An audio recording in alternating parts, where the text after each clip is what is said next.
My name is Dr. Larson, and I'm a chiropractor. In the next 30 minutes, I'm going to review some fundamental health information that's applicable to everyone. Some of my talks are very specific, but they all involve basic health tenets. Now, my mission is to educate and check as many individuals and families as possible in my local community in regards to their spinal health and those conditions affecting spinal health. Today's topic will be keeping fit while you sit. And I prepared a slideshow. Let's start by taking a look at our very first slide. And it says here, keep fit while you sit. And it shows two individuals, and they're seated in very good posture, as you'll see, and we're going to discuss some of these topics. Now, if you could exercise while you were sleeping, would you want that? Probably so. Well, how about if you were sitting and all day, would you want to be able to keep fit while you sit? I hope you say yes. And if you listen up over the next few minutes, I'm going to teach you how to do just that.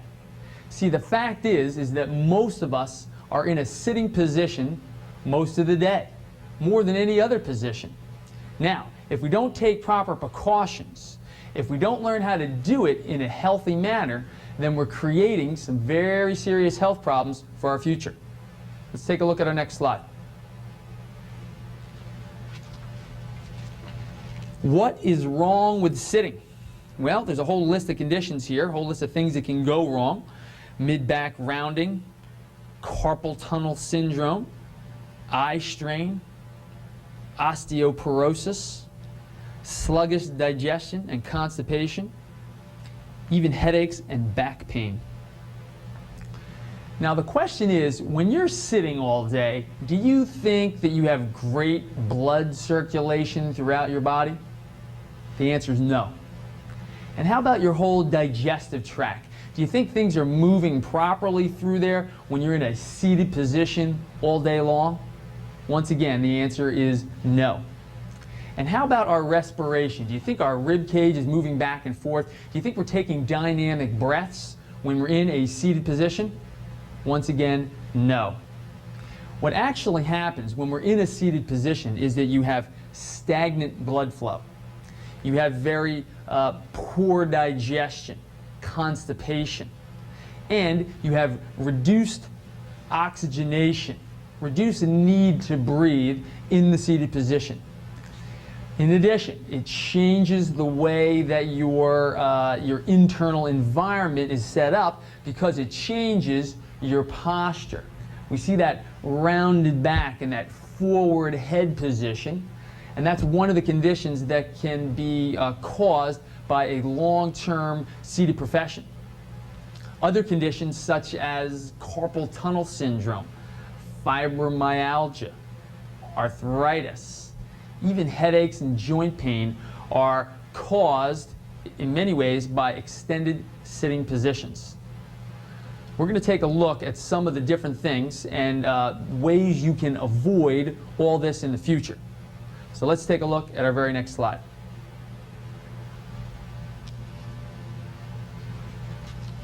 Success leaves clues. Now, it says you want to change your positions every 20 to 30 minutes. You got to learn to feel uncomfortable when you're slouching. Do exercises all day instead of once a month. Begin the day exercising. Change your workstation layout regularly. Equalize and balance that seated position with legs crossed. That means if you cross to the right, make sure you cross to the left if you have to do that. And then have time intervals where you're changing positions at the workstation. So posture is vitally important. Whether we're in a standing position, such as this, with our head balanced over our shoulders, and where shoulder is lined up with the pelvis and the foot, or if you're in a seated position. Now, if you're at work, you're going to want to look at your workstation, see how it's set up, and look for clues that you can help yourself. You're going to want to change your workstation regularly, and you want to just take a look at everything so that you're not doing a lot of unnecessary twisting and bending and loss of position. And we're going to go over how to sit properly at the desk later on in the talk. Let's look at our next slide. Clues of breakdown. Are your wrists bent? Are your elbows flexed at 90 degrees? Are your shoulders relaxed? Is the center of your monitor at nose level? And do you have a headrest? All of these relate to mostly the upper body while being in a seated position. The elbows, the shoulders, head position in relation to things that you might do either at the job or at home. And I'm going to show a couple of slides, then I'm going to demonstrate in a chair for the upper body and the lower body and proper seated posture. Let's take a look at our next slide. Identify internal environment. What is your posture while sitting? Does the lower back touch the chair back? Do you change your posture in order to sit up straight? Do you have headaches and eye strain while working and seated? And are your shoulders tense? You see, it's vitally important that we learn how to sit properly, seated posture, for long periods of time. Because a lot of us have jobs now where that's what we're doing. We can't stand up all day and we can't lie down. So we're in this seated position and we must learn how to do it properly. Well, let's take a look at our next slide.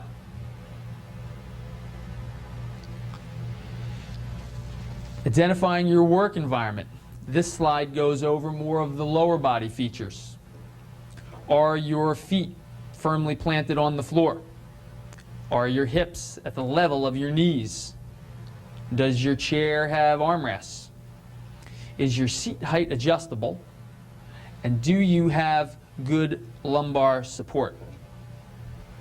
Now I'm going to demonstrate here the proper position for all these things in the chair at a make-believe workstation. So let's go over to our chair and I'll demonstrate that. Here we are at our make-believe workstation, and the first thing we want to do is look at our overall seated posture. And ideally, your head should be placed directly over your shoulders. So we don't want to get into a position where our head is out in front of our body for most of the day. Certainly if you could avoid doing it all, that would be ideal. Now, in regards to the back, it would be ideal if our back was slightly touching the back of the chair, and that's going to help us keep our head in a more neutral position. Now the next thing is our elbows and wrists. You see, if I'm at this workstation here, really my keyboard should be here in front of me because my elbows are at 90 degrees and my wrists are linear. They're not up like this. See, if my keyboard's like this, I'm going to be keeping my wrists in a bent position, and I could possibly aggravate or cause a carpal tunnel syndrome over a long period of time.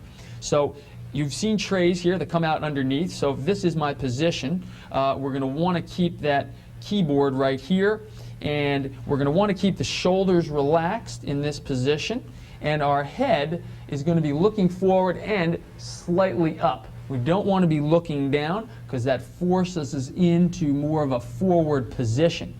So if I had a monitor here, it would be at least level with my nose, straight out, maybe even slightly raised so that our head has a tendency to rock backwards.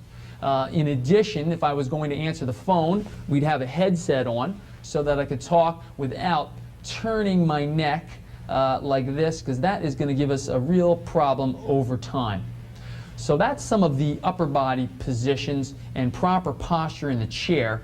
For a lower body, it's going to be a little bit more difficult for you guys to see at home, but what we want to have is our feet firmly planted, and we want to come up in a 90-degree angle and have our knees and our hips together.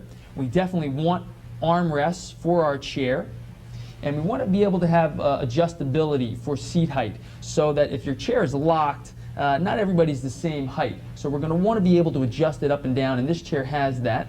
And then we're going to want some kind of lumbar support.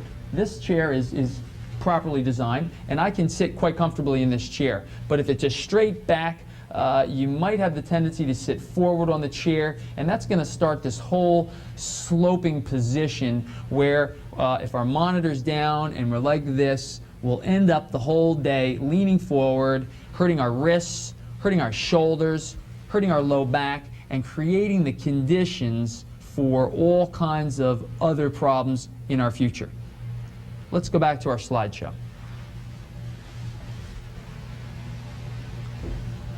Our next slide is from the National Institute of Occupational Safety and Health, and they recommend a 15-minute rest break every hour from highly demanding computer tasks. Now, I know if there's a lot of managers out there, they're going to react to this statement. But the fact is, when we're standing in front or sitting in front of a computer, our eyes get strained and all kinds of physiological changes occur in our body. Now, we've come up with a slightly better program that I think works well in the work environment, and that is to take shorter breaks, but frequently, maybe a minute or two, or maybe even 3, and what you'll find is it energizes the body. See, what we have to have is something called pattern interrupt. We can't stay in that seated position for long periods of times for all the reasons that I just spoke about. It changes the body, and over time, the decisions you make now will affect your body 10, 15, 20, 25 years in the future. So we have to approach this thing on a daily basis, and pattern interrupt is a good way to do it. And that means that if you are at a computer, we're either going to take a break by stopping, standing, and exercising, or stopping, if we're in the seated position, exercising in that seated position, and then just stand up and walk around the chair. And at the end of the talk here, I'm going to demonstrate some great exercises in the seated position that everybody can learn to do, and that is quite productive and will actually save time in the long run by doing these short exercises. Let's take a look at our next slide. The benefits that await you: higher energy, greater effectiveness at work, better digestion, better respiration, breathing, less muscle tension, and less headaches and back pain. Now, who wouldn't want all of these for yourself, or if you're an employer, for your employees? Because ultimately, we're all working together. And if we have, imagine if we have higher energy and less tension in all our joints, and we're more productive and effective at work, who's going to benefit? Well, first of all, the individual. You will benefit. Your coworkers will benefit if you have coworkers, and most of us do. Your employer will benefit from the higher productivity and the actual wanting to be at work, okay? And ultimately, your family will benefit. So we're going to affect everybody in the community by getting people fit, and we can do it while we sit. Let's take a look at our next slide. This says my new agenda.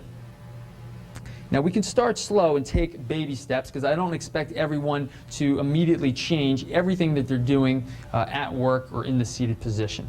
But some suggestions: change the placement of desk tools. That means your telephone or your monitor. Sit with your lower back arched. You want to have some support there, some lumbar support. You can certainly use a headrest instead of tilting your head. Raise your monitor to eye level or slightly above. And the big one, change positions regularly.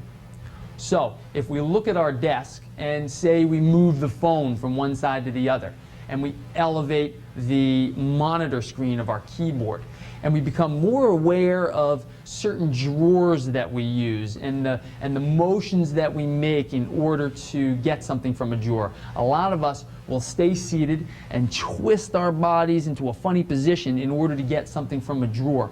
So you really want to look at your placement, see how you can make things easier. And the last thing on that list was change positions regularly. So if you are in the seated position, after about 30 minutes at the most, you're going to want to get up, move around the chair at bare minimum, and then possibly do some exercises either in the standing position or in the seated position. Let's take a look at our next slide. This one says, pick a posture buddy. Now this is important. We all get engrossed in our work, and we forget. We don't realize, okay? And then a day goes by, then a week, then a month, and a year, and maybe even a decade goes by, and we've been in this seated position for such a long period of time that now it's our daily habit, and it's hard to escape from that. So when we say pick a posture buddy, the importance here is to, many times it's hard for the individual to remember to do that pattern interrupt. But if you have other workers in there and you're all working together, then you can all stand up together or have some kind of alarm system, or many companies do that where they have everybody stand up. And this really eventually helps productivity. It's not going to slow down the workforce. In fact, everybody's going to feel a lot better. Let's take a look at our next slide.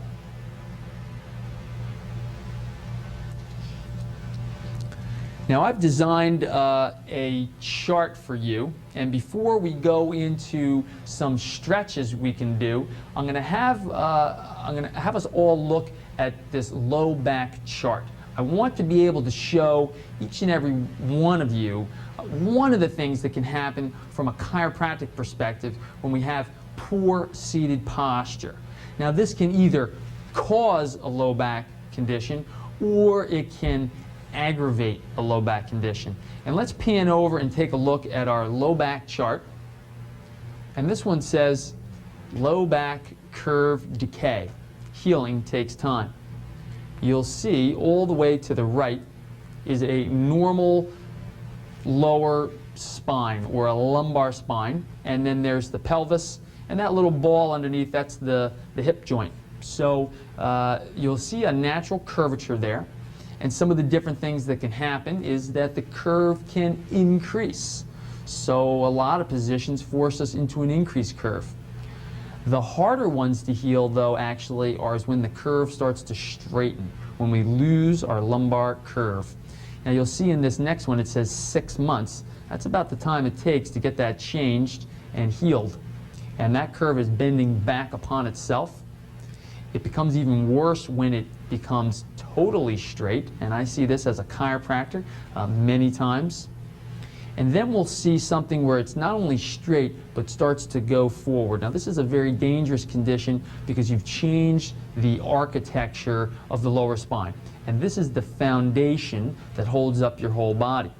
Now if you have an abnormal curvature in your low back and you sit for many years and decades and without the awareness of being fit and moving that spine around, you are going to create a very serious condition for your spinal joints and ultimately for the nervous system itself. Let's take a look at our next slide. And this says stretch for your health. And there's a couple suggestions here, and I'm going to demonstrate next. First, put your hands under your desk and push up. You can do shoulder shrugs. You can do the clasp hands behind the head and pull your elbows back. And you can also lean forward and put your chest onto the thighs. Now, all of these exercises are very easy and simple to do.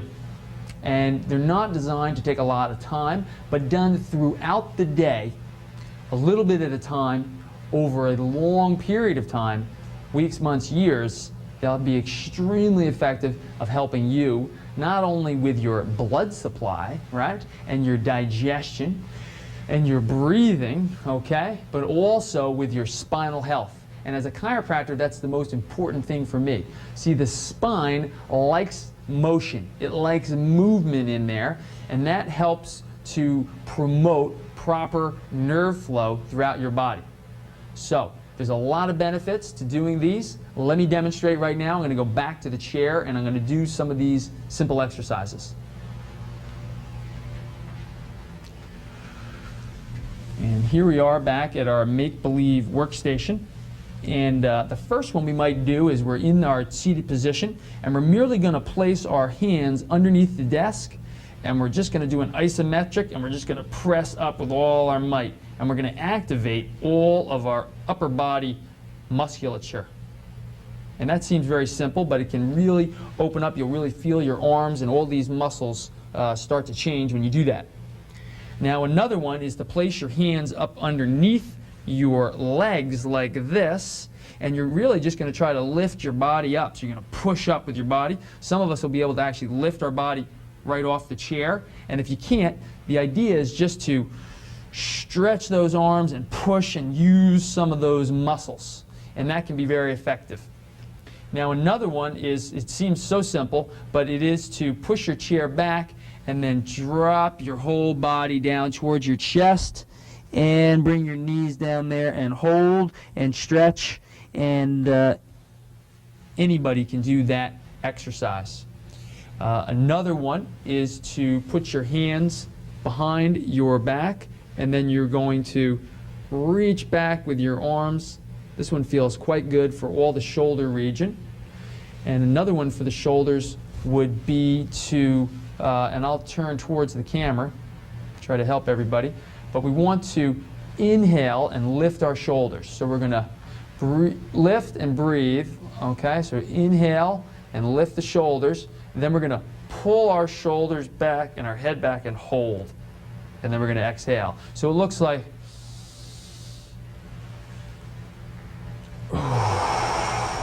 and that's called the reverse shoulder roll, and that's very effective. You'll feel a warm energy moving through your body when you do that one. You want to hold 5, 8, 10 seconds, whatever you feel comfortable with, and you want to do those throughout the day. Those are some great seated exercises. Certainly you could be in a standing position too and do some gentle upper body or lower body stretches from the waist in the standing position. Let's take a look at our next slide.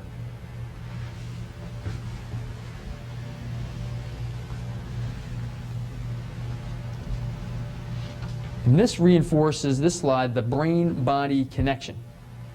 Brain and body functions are determined by your posture and your spinal health. Many of us have forgotten that, or we never learned it. Cardiovascular function is controlled by your nervous system. Water balance, under control of the nervous system. And food choices fuel all body functions. The point here is that your nervous system is the most important system in your whole body. And we must take proper care and precautions to make sure that our nervous system is healthy throughout our life. Now, one way you can do that is by taking care of your spine. The spine surrounds and protects your nervous system. So as a chiropractor, what we do on a daily basis is look to see if someone's spine is healthy or unhealthy. Maybe the curves are out of alignment, okay? Maybe some of the joints aren't moving properly. When that happens, it's called a subluxation. Spinal misalignments causing nerve problems. And that's very important for everyone to know about. Spinal hygiene. And to remember that all of the function in the body, whether it's your blood supply and your breathing and your digestion, is ultimately controlled by your nervous system. So it's very important to have your spine checked from a very young age. We adjust young children and we adjust our eldest adults. And you want to get checked on a regular basis throughout your lifetime to make sure that your spine is operating properly and also your nerve is functioning freely. Now, the posture is very important, so chiropractors continually reinforce posture, both in the standing position and in the seated position. And we have strategies for keeping fit while you sit and also in standing positions and other great exercises. Let's take a look at our next slide. This shows our vital needs pyramid. And it shows how nutrients make up the bottom of the pyramid here, and that's the foods that we eat. And obviously we all know it's important to eat good food. Next in line would be the water balance. You gotta have proper water, and you want to avoid things like soda, coffee, alcohol. And while they all have water in there, it's not the same for the human body. Oxygen, vitally important. Obviously we need exercise to promote oxygen. And at the very top you'll see nerve flow. If you don't have proper nerve flow, then all of the other things that you do will not work as well as it would as if you had proper nerve flow. Now, my job here is to educate, and that's what we're doing today. Sitting and feeling fit, being fit over a long period of time. If you have any questions about this material or about your spinal health, please don't hesitate to give me a call. I'm on Pine Street in Burlington, and my phone number is 951-5700. I hope you've learned a lot today, and I hope you practice some of the things that we've gone over. Have a great day. See you soon.